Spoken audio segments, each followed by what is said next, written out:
पश्चिम बंगाल में विधानसभा चुनाव के लिए आज बीजेपी अपना संकल्प पत्र जारी करने वाली है। ऐसे में केंद्रीय गृह मंत्री अमित शाह कोलकाता में बीजेपी का संकल्प पत्र जारी करेंगे, जिसे लेकर तैयारी पूरी कर ली गई। बंगाल में विधानसभा चुनाव के लिए 2 चरण यानी कि 23 अप्रैल और 29 अप्रैल को मतदान होने वाला है। बंगाल के चुनावी रण में बीजेपी इस बार कोई भी कसर नहीं छोड़ना चाहती और ऐसे में आज आने वाले संकल्प पत्र में बेहद महत्वपूर्ण मुद्दे और तमाम बातें बीजेपी की तरफ से शामिल की जाएंगी। लेकिन अब ऐसे में देखिए महत्वपूर्ण हो जाता है आज का दिन। पश्चिम बंगाल विधानसभा चुनाव से ठीक पहले शक्ति प्रदर्शन देखा जाएगा और सीधे तौर पे बीजेपी की तरफ से ये जो संकल्प पत्र होगा तमाम उसमें दावे और वादे किए जाएंगे। अब महत्वपूर्ण बात कि आज जो संकल्प पत्र आने वाला है उसमें क्या कुछ खास हो सकता है वो भी आपको चलिए ग्राफिक्स के जरिए हम आपको दिखाते हैं। महिलाओं के लिए बड़ी घोषणा की जा सकती है बीजेपी की तरफ से, साथ ही साथ में भ्रष्टाचार के खिलाफ टास्क फोर्स की घोषणा हो सकती है। पलायन रोकने के लिए भी रोजगार की घोषणा हो सकती है।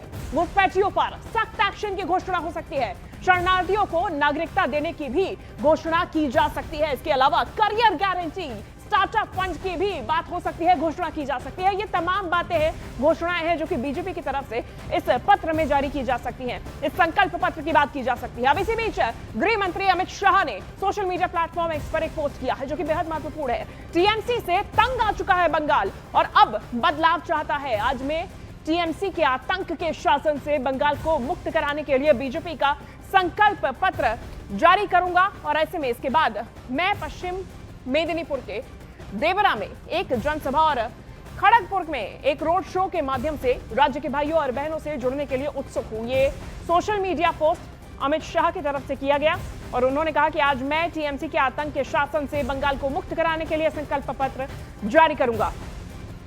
और चलिए हम ज्यादा जानकारी लेंगे। मेरे सहयोगी अमित पांडे हमारे साथ में जुड़ गए हैं। अमित, आज का दिन बेहद महत्वपूर्ण, कल 6 गारंटी पीएम की और आज गृह मंत्री जारी करेंगे ये संकल्प पत्र।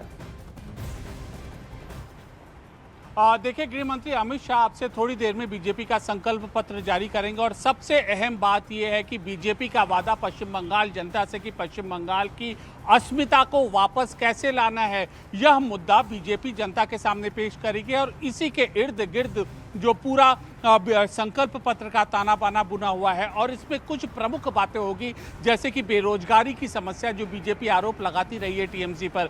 बेरोजगारी की समस्या से निपटने के लिए बीजेपी रोजगार देगी पश्चिम बंगाल में। इसके अलावा जो भ्रष्टाचार के आरोप तृणमूल कांग्रेस के मंत्रियों पर लगे हैं, विधायकों पर लगे हैं, उनकी जांच कराएगी। तीसरा, जो इन्फिल्ट्रेशन, अवैध घुसपैठ से जिस तरीके से दिक्कतें आ रही हैं, अवैध घुसपैठ पर कार्रवाई करेगी, इसका भी खाका पेश करेगी बीजेपी। और ये इसलिए भी महत्वपूर्ण है क्योंकि कुछ दिन पहले ही पश्चिम बंगाल की जनता के सामने गृह मंत्री अमित शाह की अगुवाई में चार्जशीट पेश की थी, मतलब कि आरोप पेश किए थे और उसके बाद अब ये संकल्प पत्र जारी होगा। और शिवांगी, अगर हम देखें बीजेपी की पूरी रणनीति तो तमाम बड़े नेता इन्हीं बातों का जिक्र कर रहे हैं।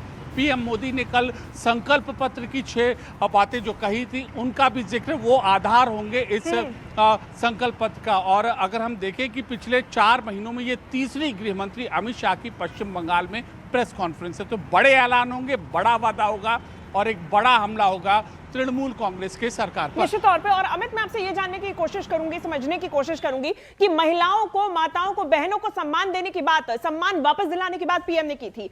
अब जो है आतंक की बात की है केंद्रीय गृह मंत्री अमित शाह ने, यानी कि कुल मिला के अस्मिता की बात हो रही है, महिलाओं के सम्मान की बात हो रही है। संकल्प पत्र में ये देखा जा सकता है। महिलाएं राज्य में सुरक्षित हों और जिस तरीके से आरजी कर का मामला सामने आया था, अन्य वारदातें महिलाओं के खिलाफ पश्चिम बंगाल में सामने आई थी, उनको बीजेपी ने पिछले कुछ सालों में बड़ा मुद्दा बनाया है। और अब सुरक्षित बंगाल हमारी महिलाओं के लिए कैसे हो, बीजेपी ये बातें अपने घोषणा पत्र में पेश करेगी और जो मौजूदा सरकार है, यहाँ पर रूलिंग गवर्नमेंट है, उसके ऊपर ये आरोप लगाई। तो महिला सुरक्षा आप जिसका जिक्र करती, वो एक अहम पॉइंट होगा बीजेपी का। कुल मिलाकर किस तरीके से पश्चिम बंगाल भयमुक्त बंगाल है, पश्चिम बंगाल सुरक्षित बंगाल है, ये बातें बीजेपी पश्चिम बंगाल की जनता को ये संदेश देने की कोशिश करेगी। अब देखना ये कि जनता किस तरीके से बीजेपी के इस वादे को लेती है, क्योंकि पिछली बार भी ऐसी बातें कही गई थी प्रदेश सरकार के खिलाफ, लेकिन ममता वापस यहाँ पर सत्ता में आई थी 2021 में, और अब 26 में एक बार फिर नए सिरे से बड़ी तैयारी के साथ बीजेपी आई है और इन बातों को सामने रख रही है जनता के सामने।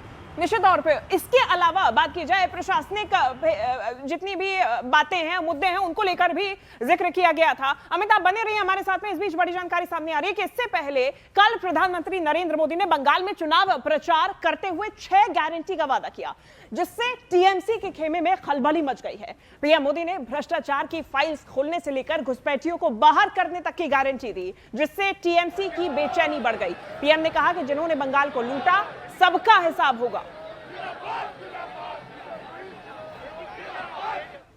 धरती से मैं पश्चिम बंगाल को 6 गारंटियां देता हूं।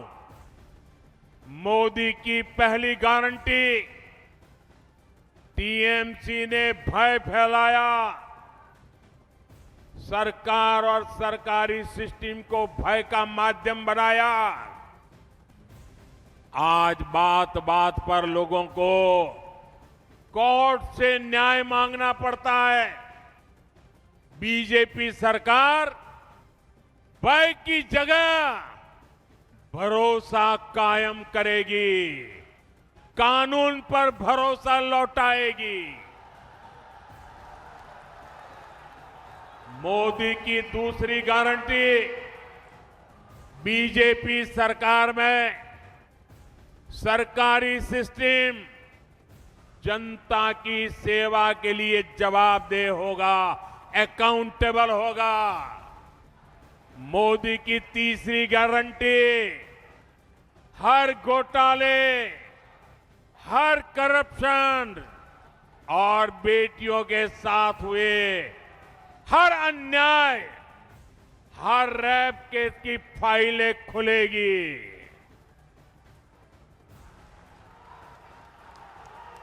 मोदी की चौथी गारंटी, टीएमसी के राज में जिसने भी करप्शन किया है उसकी। वहीं पीएम मोदी की 6 गारंटी को लेकर टीएमसी हमलावर है। टीएमसी का कहना है कि पुराने वादे पूरे अगर नहीं किए गए और अब नई गारंटी दी जा रही है। जुमले बातें की है, जिसका नाम देते हैं वो गारंटी। दरअसल 15 लाख भी अभी तक नहीं आए, 2 करोड़ नौकरियां भी नहीं हुई और लोग जो है गरीब के गरीब रह गए। और यहाँ पे बंगाल में तो ये प्रयास है जिसको लेके वो कुछ बोलते ही नहीं है। एसआईआर के चलते कल जो नया हिसाब आया है, 90 लाख के ऊपर लोग, 91 लाख, उनका नाम गणतंत्र अधिकार छीना जा रहा है। प्रधानमंत्री को इससे कोई फर्क नहीं पड़ता है और वो प्रधानमंत्री जी का गारंटी का कोई वैल्यू ही नहीं है, क्योंकि लोकसभा इलेक्शन के पहले, इवन बिफोर 2014 ऑल्सो, उन्होंने जो जो गारंटी दिया था उसका कोई इम्प्लीमेंटेशन कोई नहीं देखा। पर अकाउंट, पर सिटीजन, बाहर से ब्लैक मनी रिकवर करके अकाउंट में डाल देने से शुरू करके अभी क्या हो रहा है, प्राइस हाइक हो रहा है, फ्यूल का प्राइस हाइक हो रहा है।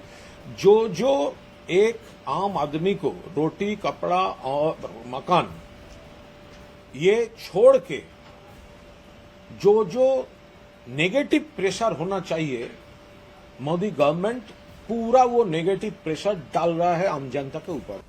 तो बंगाल में विधानसभा चुनाव के बीच असदुद्दीन ओवैसी की एआईएमआईएम और हुमायूं कबीर की पार्टी का गठबंधन खत्म हो गया है। ऐसे में हुमायूं कबीर का एक स्टिंग वीडियो सामने आने के बाद में ओवैसी ने हुमायूं कबीर के साथ में गठबंधन तोड़ दिया। अब ऐसे में चुनाव से पहले ओवैसी ने बंगाल में ये बड़ा फैसला लिया। बता दें कि टीएमसी ने हुमायूं कबीर का स्टिंग जारी किया था और इसे लेकर बंगाल की राजनीति में खलबली मची हुई है।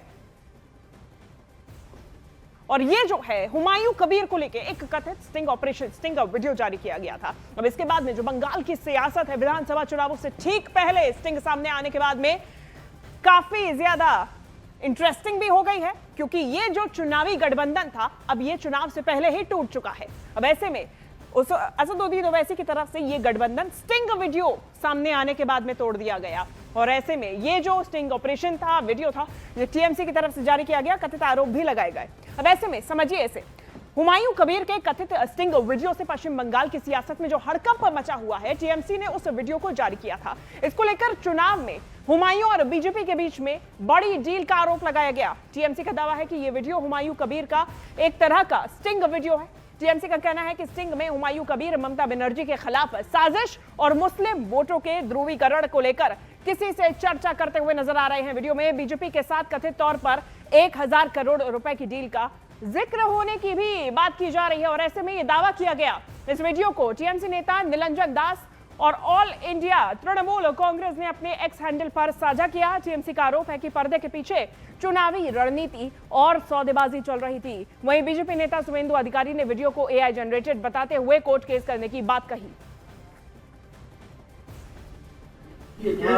ऐसा ही है, देखिए मैं उनको भी बोला, शुभेंदु जी को बोला, मेरा पास पैसा चाहिए, मैं मुसलमान को इकट्ठा करने के लिए, उनको चुनाव में मेरा पास वोट लेने के लिए, वो एक सीट में 3 करोड़ 4 करोड़ खर्चा होगा। वो जो टीएमसी वाला जो है सत्ता में है, वो पैसा ज्यादा नहीं देते, लेकिन आज के दिन में जो नया मेरा मुसलमान को जो उम्मीदवार खड़ा करेगी, वो सब शिक्षित मतलब होगी, स्वच्छ भावमुक्ति होगी, मुसलमान को पास उनको ज्यादा इम्पोर्टेंस भी है, लेकिन मेरा पैसा का जरूरत है। आपको टोटल कितना पैसे का जरूरत है जो आप ये आपका लक्ष्य है इसको पूर्ण कर सकते हैं? नहीं, पूरा लक्ष्य होगा 1000 मिलेगा तब बहुत, मतलब 1000 करोड़। हाँ। तो ये जो है इसको मतलब कैसे आपको मतलब आपका प्लानिंग क्या क्या है, मतलब प्लानिंग ये यही पैसा है। से आपका क्या आप कैसे इसको तोड़ेंगे, मतलब मुस्लिम वोट को कैसे तोड़ेंगे इस पैसे से? कुछ जगह मेरा जो गांव है जो जगह रनिबल है, इतना दिन से मेरा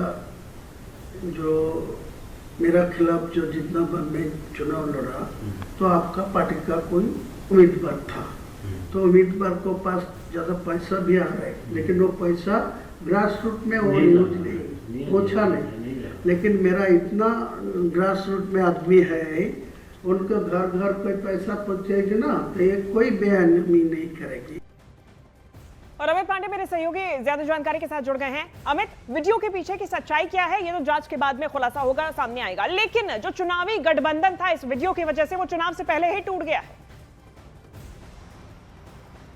देखिए बिल्कुल, और जो ये आरोप इस बार लगाया गया है, यह टीएमसी की ओर से जो वीडियो जारी किया गया और सीधे सीधे तौर पर बीजेपी के ऊपर हमलावर हुआ है। मतलब कि इतने दिन से बीजेपी जो कि मुख्य विपक्षी दल है पश्चिम बंगाल में, वह टीएमसी के ऊपर हमलावर था। तो ये इसको हम एक रिवर्स एक्शन मानते हैं, एक काउंटर अटैक टीएमसी का मानते हैं और इसका सीधा सीधा ये असर जो आप कह रहे थे कि जो गठबंधन इन दोनों पार्टियों के बीच में ये टूटेगा, जाहिर सी बात ये देखना होगा कि अब ये जो वोटर्स हैं जो दोनों वोट बैंक दावा कर रहे थे वो अपने अपनी पार्टी की ओर जाते हैं या फिर इनसे छिटक कर कहीं और जाते हैं। लेकिन हमें एक चीज़ बिल्कुल ये ध्यान पे रखना होगा, हुमायूं कबीर वही नेता थे जिन्होंने कुछ दिनों पहले पश्चिम बंगाल में एक ऐलान किया था और काफ़ी लोगों को वहाँ पर इकट्ठा किया था। तो इस भांति से जो है इस इंस्टिंक्ट से टीएमसी भली भांति पड़ती है और एक पहला बड़ा काउंटर अटैक है टीएमसी का।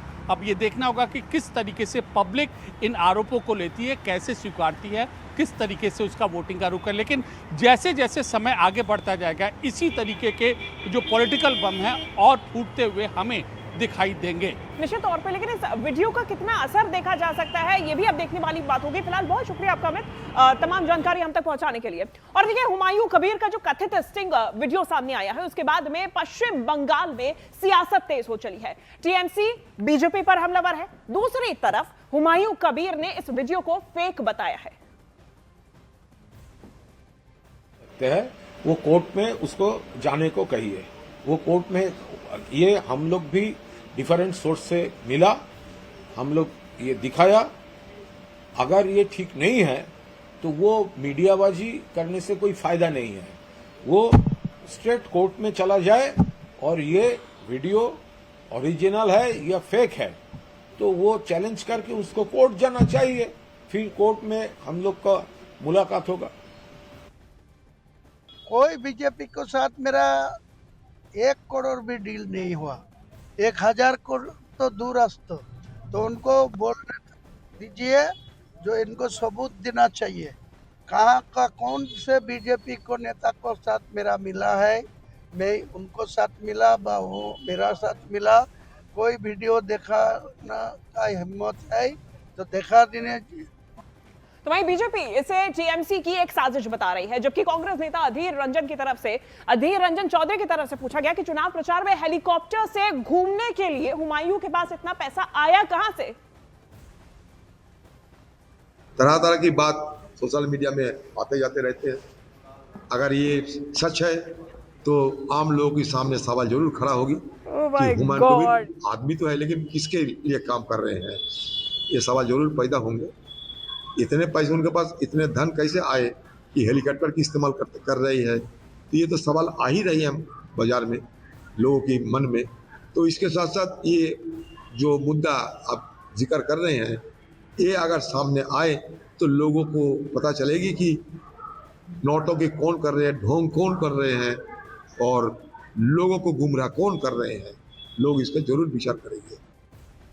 हुमायूं कबीर ये टीएमसी की उपज है और मुझे लगता है हुमायूं कबीर को अपनी औकात का पता होना चाहिए। आपको क्या लगता है वो 1000 करोड़ का आदमी हो सकता है? टीएमसी चुनाव के समय ऐसे जो है मन गणित जो है कहानी और ऐसी जो है न्यूज वो करती रहेगी। अब मेरा इतना कहना है कि 1000 करोड़ नहीं, कई लाख करोड़ रुपया गरीब जनता के टीएमसी ने खाए हैं और ये भ्रष्टाचार खुलेआम जनता को दिखता है।